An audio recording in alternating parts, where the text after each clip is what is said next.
he was using God the same way that his patients use him. How many people are incongruent with they want people to stick with them and they want to increase their PBA and they want to increase their office numbers and they want to increase their retention and decrease their churn, but they're not even sold out about the thing that they do. How could they expect the people they take care of to? If you could have come in on day one and I promised you that you would do this again, if I said you had to write me a check today in order to get the result, what would you write the check? That we don't talk to them, we don't interact with them, we don't have conversations with them. Welcome back to another episode of the Profitable Chiro Network. I'm so excited for this episode because we're going to do something totally different today. Heather is actually going to interview me, dun, dun, dun. Which is going to be awesome. So if you are curious maybe about who I am, the way I think, or you just want to level up your game, we're going to talk about my struggles. We're going to talk about my challenges. I actually don't even know half the questions that Heather's going to ask me and what she has prepped. But the cool part is like these questions are going to allow you to grow your business and grow your impact and grow your life. And that's what we're so stoked about. And that's ultimately what we want to see for everybody, regardless of who you are, where you're at, and where you're listening from. So, Heather, without further ado. All right. So the first question I have is, what parts of your personality did you have to crucify to become the man who runs the businesses that you run? This is a great question. I talked about it in another episode, but I think that I was raised on a lot of pride and a lot of ego. And I think that it was all self-protective and I was kind of raised to be self-protected. So, and I'm not saying that's a bad thing necessarily, but the family that I came from, especially on my dad's side, there was lots of addiction. And so we were raised that we don't talk to them. We don't interact with them. We don't have conversations with them. If we're going to go to Thanksgiving, it's like in and out as fast as we can go. So this showed up all these places in my life where, even taking care of clients in our office, I'd be like, oh, I don't want to take care of them. Or like, we don't see people who are like that, or people who don't eat clean. And like, there's just all this judgment, all these places where I thought I was better than everyone else, because that's kind of the way I was raised. And so the biggest thing that's had to be crucified within me is this idea that I'm better than anyone, or I know more than anyone, or our techniques are better than anyone. And so a lot of times you'll hear me say things now like not good, bad, right, or wrong. It's just different because it's me acknowledging that a lot of what I can say, because I'm so opinionated and so extreme, comes off in a certain way. I really don't mean it that way. And it really comes down to, we talked about this yesterday as a team in our team meeting in the morning before shift, was that it really just comes down to loving people. And I think that's what mostly has had to die in me, is this thought process that I couldn't love or shouldn't love anybody else because I'm so much better than them. And it just had to completely go away. So how do you approach that on a day-to-day basis? I think mostly it's awareness. And I'm kind of putting this framework together right now because what I'm realizing is there's really 4 steps to having any kind of change inside of your life. But I think the first piece of it, not to share the whole framework, is just being aware. So for the longest time, for my whole life, I'm 40 now, but for 39 and a half years, I don't even know that I had an awareness that I was like that. And so the first step for anybody is, and you hear this with addiction and mental health too, is a first step is admitting that you have a problem, right? Which that's kind of true. Mm-hmm. That's a tried and true framework to just realize that, oh, if I don't even have an awareness of what's going on, then I have no chance of fixing it. And you could apply that principle to business as well. If you're struggling and you don't know why your finances the way they are, or why your collections aren't enough, or why people drop out at a certain visit. If you can't answer those questions, then likely it's just a lack of awareness, because if you had awareness of it, you would be able to fix it. And so for me, the first step was just doing a ton of work. Joshua's Breaking Free program is what I always talk about, is in realizing that there were a lot of generational strongholds that I had caught, not been taught necessarily. And we talk about hidden curriculum and implicit learning, that I needed to act a certain way in order to protect myself and protect myself from people. And then that just showed up, literally everywhere with my friendships. And as far back as I look, I can always see it until I started to become aware of them and started to actively break those off and choose differently on a day-to-day basis. And so, like to answer your question, every day when I wake up, I would lie to you if I said like I don't still have thoughts that like, oh, I'm better than this person or this thing or whatever it is. But it's like, no. All you can do is love them. And it's kind of the Jesus on the cross moment of, Father, forgive them. They know not what they do. And just this radical like forgiveness and love and just appreciation for all people and who they are and where they come from, because they all have their stuff. We all have our stuff. You have your stuff just like I did. And that's, I think, part of what life is actually about is not building big business, but starting to like break down those barriers and break down those walls so we can become more of who God called us to be. Do you feel like it's challenging every day to do that? Yeah, it's super hard. Because there are a lot of days when I'm like, I just want to not love on people and let me just like be by myself and not talk to anyone. Like that entitlement kind of thing. Mm-hmm. So yeah, it's a battle every day. But the cool part is you have a choice. So I could either choose and go back to where I was before. I got interviewed on a podcast yesterday, and I'm so excited for that episode to come out because some of the questions he asked me get me to that place of like, well, where did this come from? And why do you think it was that way? And like some of the darkness before we got married. And yeah, I mean, it's an everyday, I don't want to say a struggle, but it's active every single day. It's just like going to the gym. Yeah. Like, I don't think there's anybody who wakes up excited to go to the gym every day. And even for me, like as much as I love surfing this morning, I didn't particularly want to go surfing, but I did. And then I'm like so glad that I did because I got my body moving. It woke me up. I got to be in the water, and it was a great way to start the day. So same is true on this like identity personality front as well. Yeah. I like that. Do you feel like you're still healing from anything right now? And like, if you do, like, how does that show up in your leadership for the family and for the team and for clients and things like that?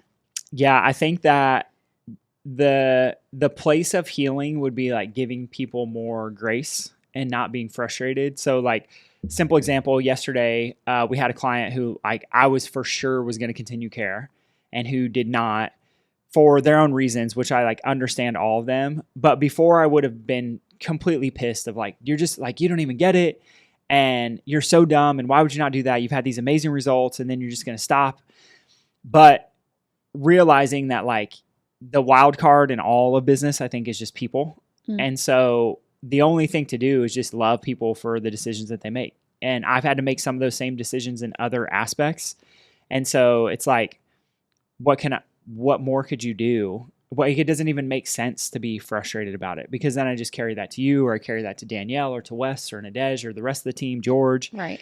And it doesn't make sense to carry those things. So I think, again, that like day-to-day basis of just like love people for who they are, love people for where they're at, and like do your best to be a model of how life could be and how people and like help people grow regardless of whether they choose in or choose out.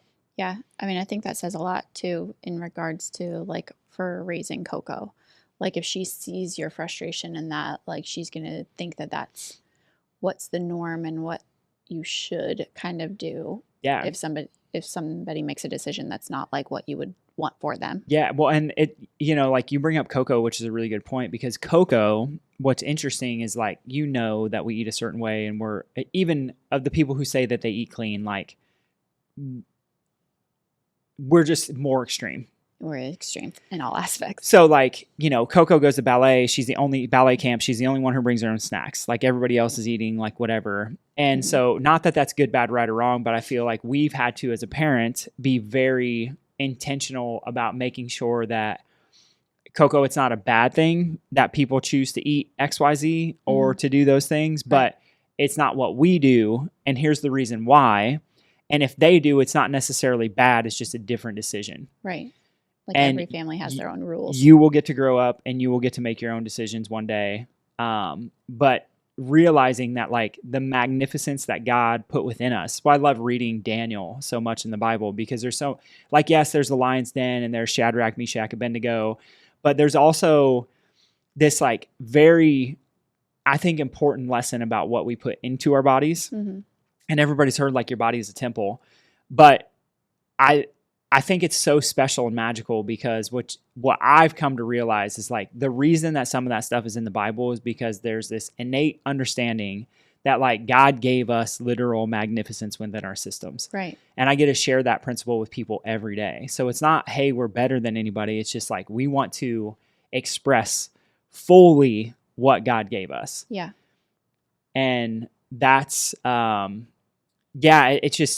one of those things to be, again, it comes down to awareness, because if I'm not aware that I could potentially be teaching my daughter that we're better than XYZ because we eat a certain way, Sure. or because we exercise a certain way, or we live a certain lifestyle, like she's going to walk into the world with the exact same brokenness that I had that I was Right. completely unaware of. Mm-hmm. And so there's this really fine line and care and intentionality to raising her in a world where it's like, hey, we make certain decisions because of these certain things, and it's not good or bad, but we just do it differently, and we got to acknowledge where everybody's at in their journey. Yeah. And hopefully we can just be an example. And I see that all the time. Like, you know, my brothers asked me before, like, hey, what do you do? Like, what do you guys do when this happens with Coco and like parenting? Mm-hmm. And the reason that some people a lot of times will ask those questions is because they see that there's stuff that's different. Like, oh, she rarely ever gets quote unquote sick, but Yeah. we don't even use the word getting sick in our household. So Right. that's there's all these things. So anyway. Yeah. So good. Okay. So, you've kind of touched on this before in past episodes, and you've brought a little bit into it already today, but like, what's one lie that you used to believe about yourself that still tries to like creep in when you start to get like stressed or feel under pressure? Every day, 100%, without a doubt, you're not good enough.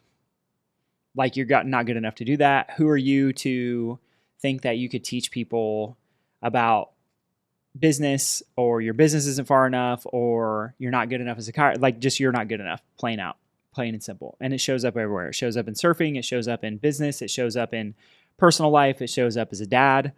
And yeah, I mean, there's a real battle every day to fight that mentality. You feel like when you're in a good headspace and aware of it, it's still like a struggle. Yeah, I think that on a better headspace day, it's more of the thought will be there, but it's like, no, that's not true. Mm-hmm. Versus on a bad day, it's a process to walk yourself through to be like, okay, what's the actual reality? Or like, what's God say? And it's so easy for people, myself included, to just get knocked off of like, what does God say? Right. What does God say? And you can get words from everywhere that you're on the right track, and still the enemy is going to try to get you to believe the one lie that just completely breaks you. And so you never do anything that would actually be in line with your highest calling that God gave you in the first place. Do you think that everybody has like one lie that has been instilled in them that just continually creeps back in? Mm-hmm. Yeah. I think so. And For sure. like, how does somebody that maybe doesn't understand how to become aware of that, like, how do they figure out what that lie is? I mean, I think that like Jamie Winship does a really good job with his model of and he has full prayers that go with it. So if you're interested, his book is Living Fearless. His book is amazing. I think it might lack a little bit of detail, but it's a really good starting point for people. Has a guided journal with it too. Yeah. I think. So buying the guided, and I haven't done the guided journal, Mhm. so I don't know, but I think that Jamie's line of questioning is really good because it goes like this. It's a prayer, and it's just the first thing that you do is tell God the truth. And so in prayer, you out tell loud, God the truth. I'm literally going to say, God, here are all the things that I believe to be true right now. That I'm not good enough, that But my your business truth is failing, sometime. Mhm. that I suck, that I don't think you could actually provide the things and the visions and the dreams that you've given me Mhm. already, or the things that have popped. Like, I just don't. And so, for me, that reality would be like, there's a part of me that doesn't trust that you could deliver on those things. And it starts with just being completely raw and vulnerable. And the cool part is God already knows what you think anyway. So regardless of, He already knows you're second guessing him. yeah, so whether you say it out loud or you don't, Yeah. he already knows. So you might as well say it out loud. So that's a first step, is just acknowledging like, hey, here's all the places where I don't trust you, Mhm. or where I'm doubtful, or I'm fearful, or I'm scared. What are your biggest fears and worries? I'm worried that my business is going to fail. I'm worried that Heather's going to leave me. I'm worried that Coco's not going to think I'm a good dad. I'm worried that Danielle thinks I suck as a business owner. Like, I could just run down the list of all the things of like, here's the stuff that I'm just giving it to him and saying like, hey, here's where I'm at. Because the cool part is just like with anybody, if I share with you, hey, here's all the places where I feel like I suck, the likelihood that you're going to have more trust in me and like have a better relationship with me is way higher. Because it's once you have that place of vulnerability, it opens up a conversation, a deeper conversation. So the same is true with God, because it's just like a dad who's like, well, if I didn't know my kid felt this way, then I had no opportunity to help them. Right. Because they never asked me for help. And so that's the first step, is saying, hey, here's where I'm at. Here's where I'm fearful. Here's where I'm worried. Here's where I'm scared. Here's where I don't trust. Here's where I doubt. Here's where I'm ungrateful, whatever it is. And then asking God the very specific question of, God, what do you say about me? And just listening. And like, I can even feel it right now, is that getting that answer will for sure bring you to tears. And it's probably going to be one word, one or two words. And it's so simple. And then it's like, once you hear it, you just know.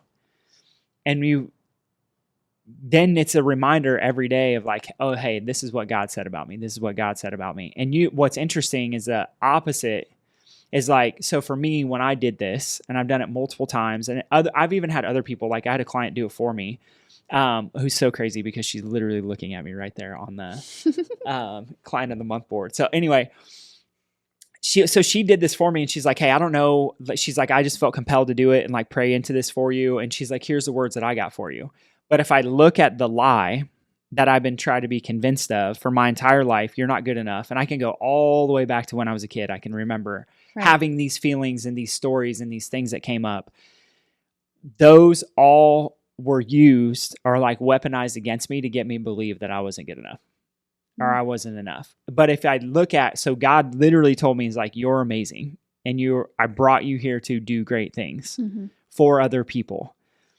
So if I don't think that I'm good enough, then I'm going to be like, well, I'm not the one to do that. Like somebody else can do that. So it's the exact opposite. You see what I'm saying? Yep. So what I'm fearful of, or what I'm worried, or what the lie is usually going to be the exact opposite of what God says about you. Right. And you just ask him, and he will for sure answer. And it's the most amazing thing ever. Okay. Did that answer your question? Yeah. Cool. Yeah. Do you have any questions that you're like still afraid to ask God, like in your prayers, because you either know what he's going to say, or you are like nervous about what he would say or want for you? No, I don't. I think sometimes my fear in asking God things are that I'm like too transactional. Oh, like God, I just want this house, or I want this this bank account, or I want this car, like whatever stupid stuff, because then all that becomes the idol. So it's like, it's not that it's bad to ask for those things, but I think more of my fear isn't the questions and getting like an answer that I don't want to hear. Because a lot of times, and this is the thing with everybody, like everybody knows what they should do. I talked about this yesterday on a podcast. Literally everybody already knows what they should be doing. Everyone. It's just a matter of whether you're doing it. So like God's already given you the hints and giving you the blueprint and giving you the next thing that you should be doing. And a lot of times we just don't do it. Like we're not obedient. And I think that for me, more of it, what I get more nervous about is making sure that I don't fall into the trap of just transactionally having that relationship. And the way, I can't remember if I shared this before, but I was on a coaching call with a guy who's struggling with some stuff. And his biggest thing was like, he said he was frustrated because his people would come and see him when they had pain, and then they would disappear when they were out of pain. And he said, for the first time, after me kind of walking him through some of this process that we're talking about now, is he realized that he was using God the same way that his patients use him in his practice. So when I need something, when things are bad, I go and I pray. But when things are good, I have no relationship at all. And I thought it was like this just special moment where he just sat with it, where he was like, yeah, that totally makes sense. So again, and I said this so many times now, is like the reflection of what happens spiritually is what's going to be what's happening in the physical as well. Right. And so, I don't know, did I even answer the question? So it's not so much that I'm afraid to ask ask certain things Mhm. or get the answers to certain things, but more of it's my worry and fear that I'm going to slip into a very transactional relationship, which is not, in my opinion, healthy. That makes sense.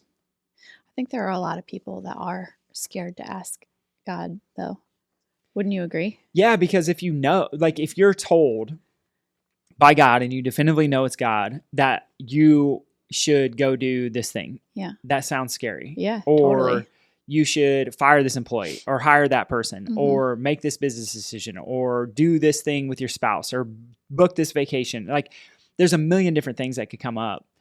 But a lot of them require a level of testing Mhm. and a level of like, you just have to put your trust in God that He will provide the bridge even when you can't see that Right. the bridge is there. Right. It's always like just outside your comfort zone, making those And it has to steps. be because that's how we grow. That's the only way that we grow. Mhm. And so it's always, I have fear and then I'm just going to put my trust in Him and I'm going to surrender and hopefully it all works out, but it always does, literally always. And then that's what builds faith. Mhm. So trust is like the key, Mhm. the trust, the surrender, I give it all up Which Yeah. is hard to do. for everyone. Yeah, totally. Okay.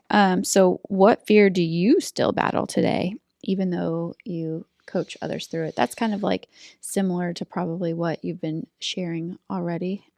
Would you say? I would say that my biggest fear is that like none of it's going to work out. You know, like I still, even when I first started practice, I can remember waking up in the mornings and being like, everybody's going to cancel today. Danielle's going to say that there's nobody on the schedule. Everybody canceled. And then like, we're just going to have to shut down. And I think the same thing is true sometimes on the coaching side as well, where I'm just like, is this even what I'm supposed to be doing? Like it doesn't feel like I know what the heck I'm doing. Even though I fully do.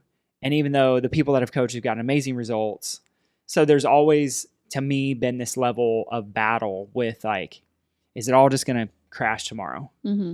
And then if it does, what's everybody going to think? They're going to find out that I was an idiot and I didn't really know anything in the first place, which goes back to the lie that I've been trying to be convinced of is like, you're not good enough. Right. Like you're not good enough to do any of that. So why even try? It's Yeah. going to fail anyway. So why even try? Yeah. What? You said, say more. I feel like you have thoughts. No. Oh, okay. All right. Who do you have to become in private to keep showing up in public the way that you do? Because you just kind of talked a little bit about like, well, what's everybody going to think? Yeah. I think that you have to become in private the person who just genuinely is obedient and will do whatever is asked of you. Like a full surrender. And so what's cool is the ultimate form of congruency would be to just like everything that you do all the time is the exact same. So it doesn't matter if you're in public, it doesn't matter if you're in private. So in private, I think if you have a strong relationship with God and a strong trust in Him and you can talk to Him in an authentic way, like you're going to see that pour over into what you do in public as well. Mm-hmm. And I think people can feel it, whether they can call it whatever they want, but there's a level of genuine authenticity. There's a level of like, hey, I know who I am. And a lot of times I think it shows up like that person just genuinely doesn't care what anybody else thinks because I know what God thinks. And that's where I feel like for me, the next evolution would be is really getting to that point where it's like, I know what God thinks. I know what He says. Sometimes I still don't trust Him, but every day in private, I'm trying to just build that trust and build that relationship and build that willingness to just do whatever I'm told to do unapologetically. And then that shows up where people are like, hey, how did you do this? Or how did this thing? And I mean, even Jake was messaging me today and he's like, dude, the coolest thing I've seen is like you have one person who runs your entire office and the one person is Danielle. And he's just mind blown by, he's like, I have like 6 people. That's how a lot of offices run. And I'm with a lot of people. And like, he he's like, it could be so much easier. It's way too complex. Right. So, and I don't know. It was just cool. It was a cool thing, right? But it's like in private, I've had to work to the place where I could just trust her to like take all of it, have financial conversations, make financial decisions, do what you think is best for the business. Mm-hmm. And like, I'm not saying I'm perfect, but not be as micromanagey definitely as I was 3 years ago, you know? Yeah. So, but it's like, but that's the thing is like that in private, what did I have to do? I had to just surrender it all. Be like, Right. God, this is yours. If you want to close this down tomorrow, close it down. Right. I don't care. God, if you want to take away all the people and have me do something completely different and go work at the grocery store, like what I don't like, I care, but I'll just do it. Yeah. Like your trust in him allowed you to trust her more Mhm. fully. And the whole team. That's why I can say, Wes, just post podcasts, Yeah. post short. I don't even check. That's what's so cool. I've heard other people say it, but I realize like I don't vet any of the content that goes out onto our pages. I can give feedback after, but I've never told someone pull something down. And like it's a level of freedom that I literally never thought was possible. Because I would be pissed because I'm like, oh my gosh, she needs me to edit this email. He needs me to look at all these things. I don't have time to do any of it, nor do I want to do any of it. Right. Like I just want to sit here and hit record and talk, and then they make it look cool and they do all the cool stuff, and I get to watch it and enjoy it later on the back end.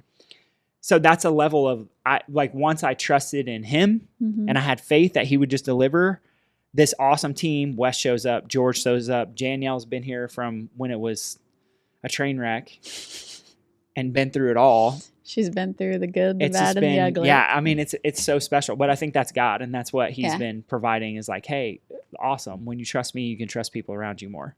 Well, then it allows you to do more of what you're focused on and supposed to be doing. Yep. Because he's like, I have a calling for you, Mm-hmm. but That's different than West. That's different than Danielle. That's different than me. exactly. Mm-hmm. Yeah. Cool. Yeah, it's super cool. Mm-hmm.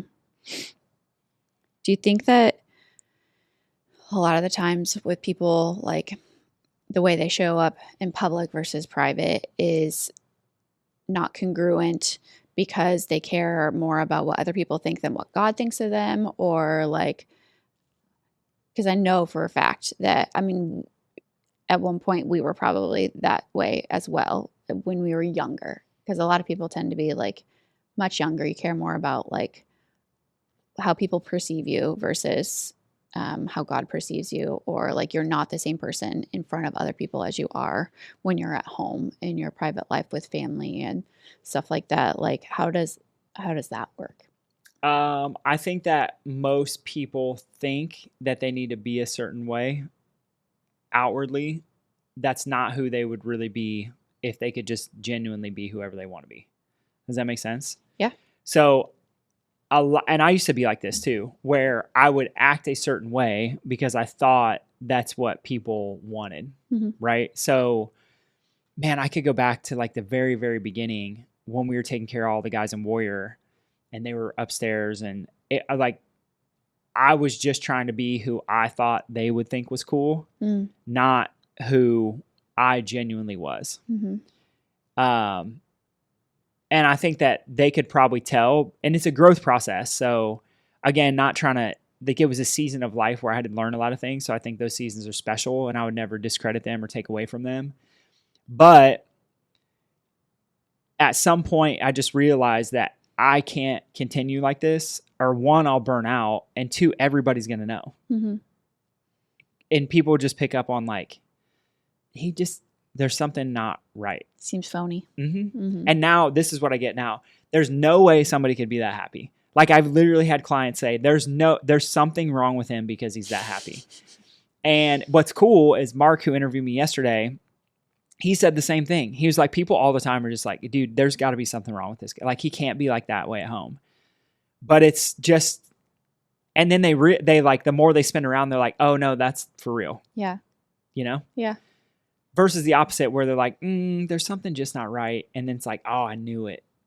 They're different. So like anybody that's just starting out in practice, or like a new grad or students of any sort for any market, like what would you say to them in regards to like the public versus private stuff? I would just say if there's a disconnect between who you are in public and who you are in private, like that's a problem. And the best example I could give, if you disagree with me on that, is someone as intelligent as Brene Brown, who's done a ton of work on vulnerability. In her book, Dare to Lead, she talks about core values. Mm-hmm. And a place where I see a lot of businesses fail is they have core values that are different in their business than they do in their personal lives. So like the business owners have these core values as their family, but then the business core values are different. Mm. And what she makes the argument of in there is that there are only two. Like you have two core values that should be for your business and for your personal and for everything else in your life. And there should only be two. And if you have more than two, then you need to refine it more and actually figure it out, which I think is cool. So we have 5 in our practice and home life. They're exactly the same. Right. But if we had to boil them down, and I think we've had this conversation before, it would be vitality and value creation. Mm-hmm. So the reason I bring that concept up is because if a really cool way and a way to identify is whether you're actually congruent or not is what you say you stand for in your business, core values. And if you don't have core values in your business, you need to get them. Yeah. But more importantly, you need to get the ones for your personal life. Right. Because they pour over. There's so many cool things about core values. One is they allow you to make decisions. So I can literally look and go, oh, they invited us to come and do this event at whatever, Mm-hmm. and they want us to sponsor it or whatever. So then we can look and be like, all right, well, are they serving alcohol or are they whatever it is? And we can make a decision. Is that in congruency with vitalism, Right. with the body's self-healing, self-regulating, self-maintaining? And is that congruent with value creation? Is it going to leave the world better than what we found it? Yeah. And an event centered around drinking, in my humble opinion, is not leaving the world better than what we found it. It's leaving people sicker, more broken, etc. Mm-hmm. So, like, the reason that I think core values are important is because if you're brand new in practice, or maybe you're not even in practice yet, but you're a doc and you're trying to figure it out, when you can settle on like, here's what I stand for as a person, and that I will not compromise those inside of my business, then you're going to start to just show up the same no matter where you go. Right. And I think that's just a crucial component of figuring out like who you actually are. And there should be a conversation of like, God, what do you say? Mm. Because a lot of times we're told things, right? Like I was told my entire life that you're not good enough, or even more so, what's so interesting is I had this thing of like, you're not good enough, but I also felt like I was better than everybody. Yeah. That's like, what's that called? It's just contradictory. I couldn't think of the word. Yeah. Yeah. So it's funny, but that's the protective mechanism. I needed to feel like I was more superior than everyone because that protects my identity. It's like a safety mechanism. And you'll see a lot of people do that. Like, you've heard somebody say like the loudest person in the room is the weakest person in the room. Yeah. It's an overcompensation for protection. And when I say protection, I mean just like identity protection, because we're designed to not have our identity threatened because we want to fit in. Yeah. And the way that some people fit in is to be super loud and obnoxious and almost to the point of arrogance. Mm-hmm. The way that other people fit in is to think that they're better than everybody. And then they show up and they have this like idea of perfection that they just carry with them everywhere. Used to be me. Mm-hmm. And so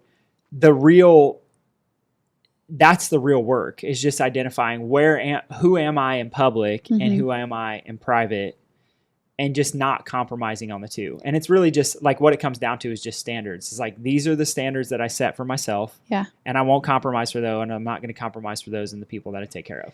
Don't you think too, like, no matter who you are and what you do, like if you aren't the same person in private and in public, like what you're trying to create as far as like a business will never grow and thrive the way it really could or should. Yeah, for sure. So I can give a good example of this. So like in the past, the people-pleasing version of me would have been very,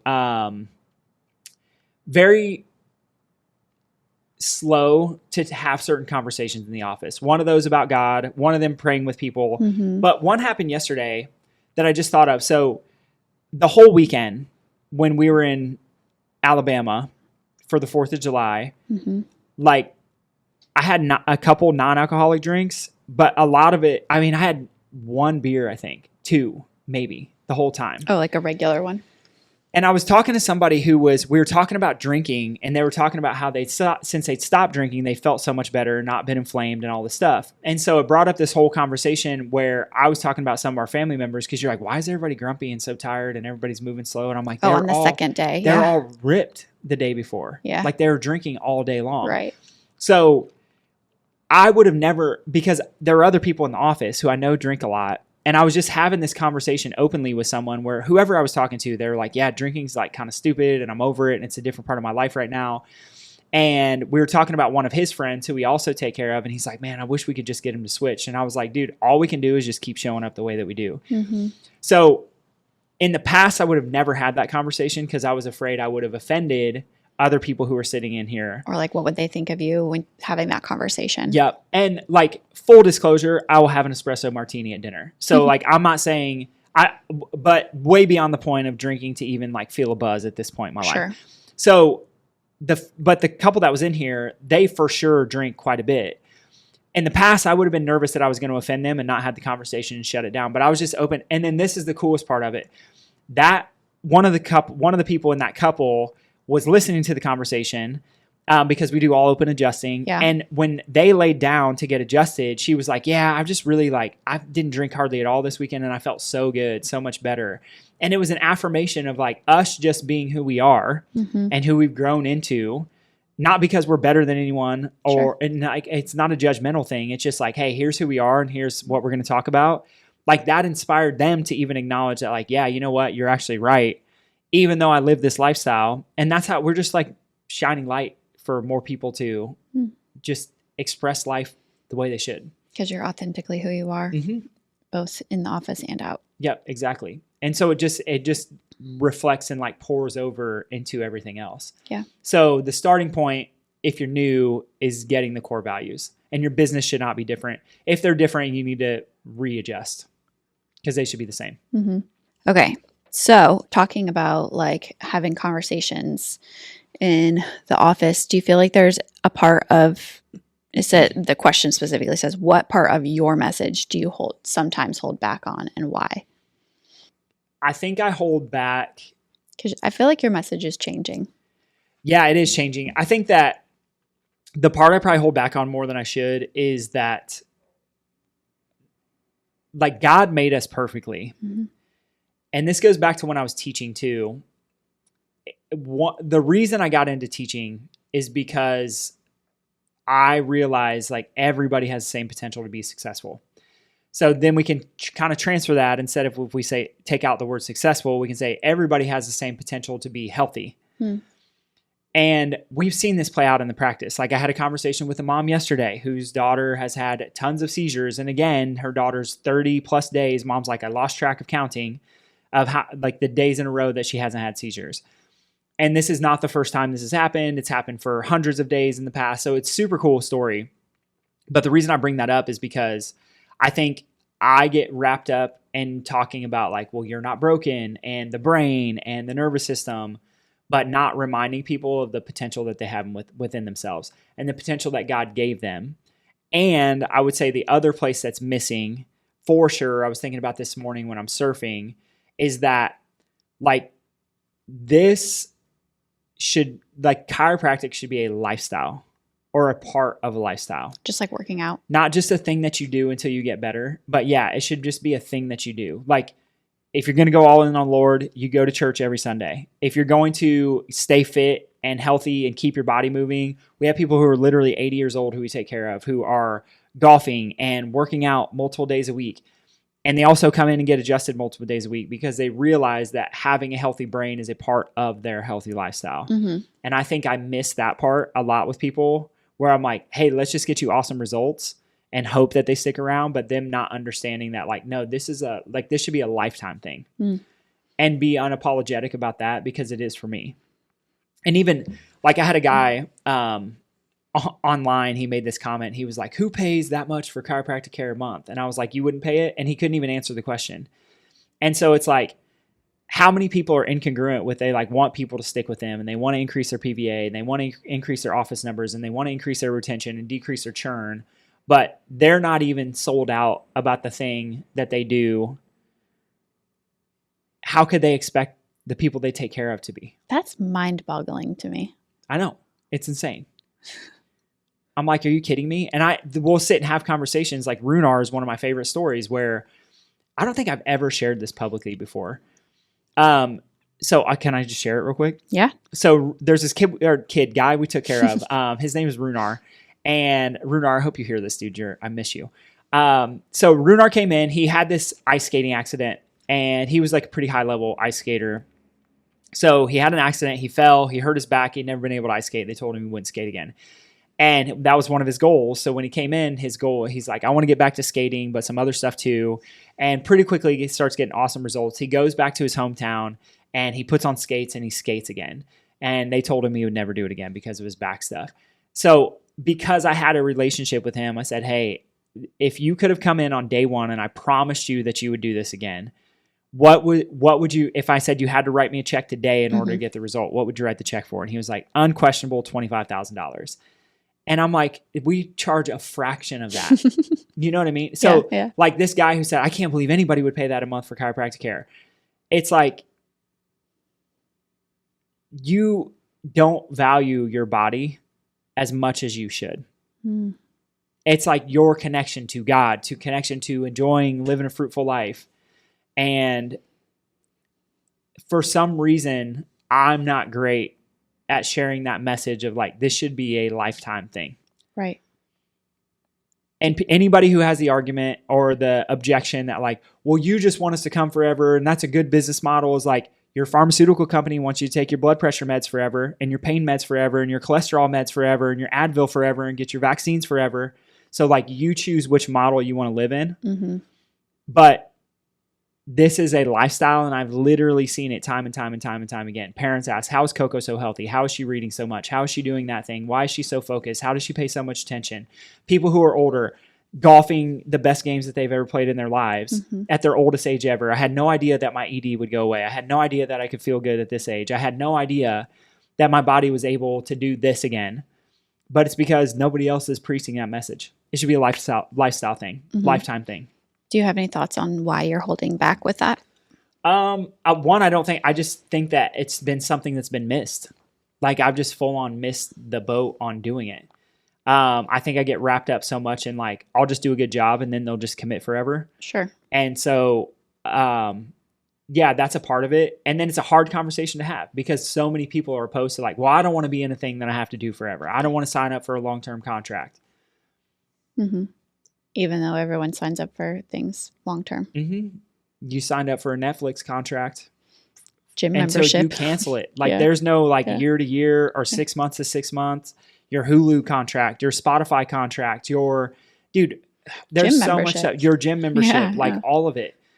And that what's so cool is like what I think is interesting, what I love, and I think one of the things that I pride just our team on and what we're really good at is like, if you commit to being here, we're going to hold you accountable to being here. Yeah. The gym's not doing that. They don't care. That's how they can charge $20 a month because they're going to charge a bunch of people $20 a month and hope that they never show up, which most people won't. Right. Because then they won't remember to have to cancel, and so they'll just keep getting their money. But we're going to hold you accountable to being here. Why? Because one of our core values in the office is value creation. We want to leave every single place better than what we found it. Every person, every place, everything better than what we found it. If you interact with us, I guarantee you will leave better than what we found you. Mm-hmm. Guaranteed. You have to. Because we have an amazing team. We do. Yeah. All right. I'm done. I'm off my soapbox. You're good. Such a good question. Have you ever had a moment where you thought you misunderstood your calling? Yeah, like multiple times. Yeah. I thought I was called to be the assistant manager at the oil change shop. I thought I was called to be a teacher. Well, did you really think you were called to be the... I thought that was it. I was so good at it. And it was so fun. And what's funny is part of that was like, it was sales. Yeah.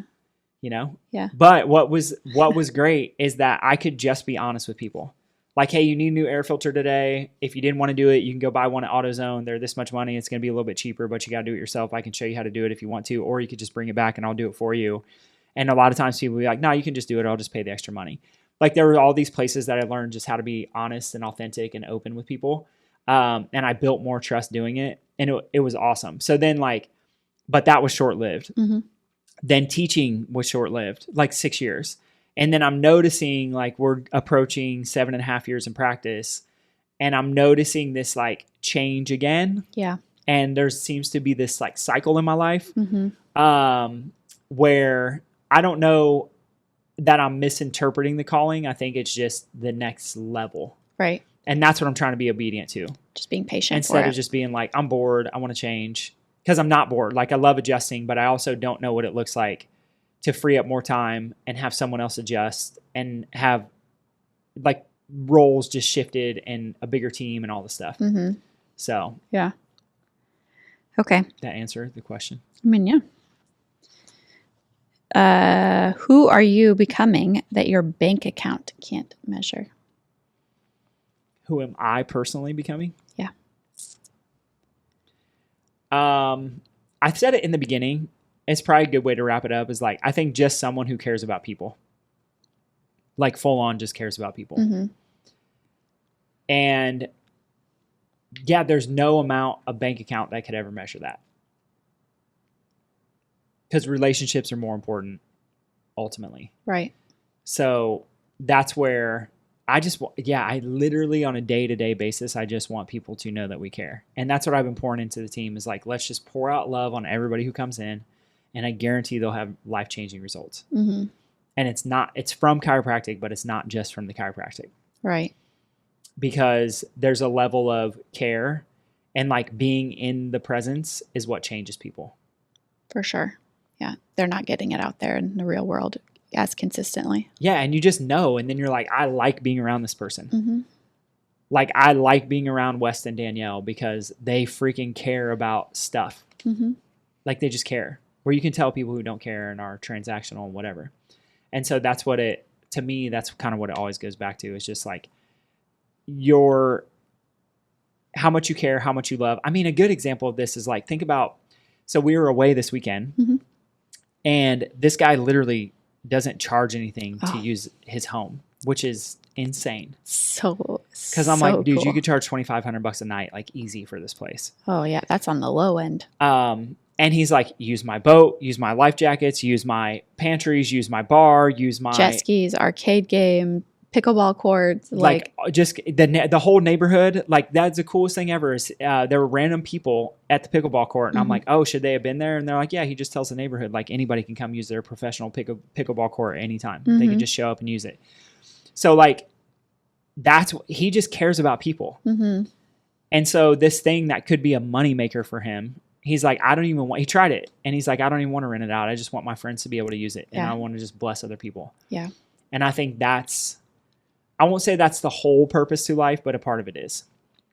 Huge part. It's just seeing other people win, seeing other people thrive. Yeah. So yeah, for me, I would say the number one thing for me is just loving on other people, regardless of who they are, where they come from, even when it's hard.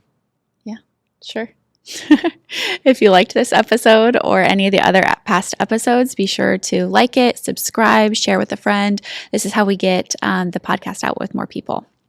We love you, fam. Peace.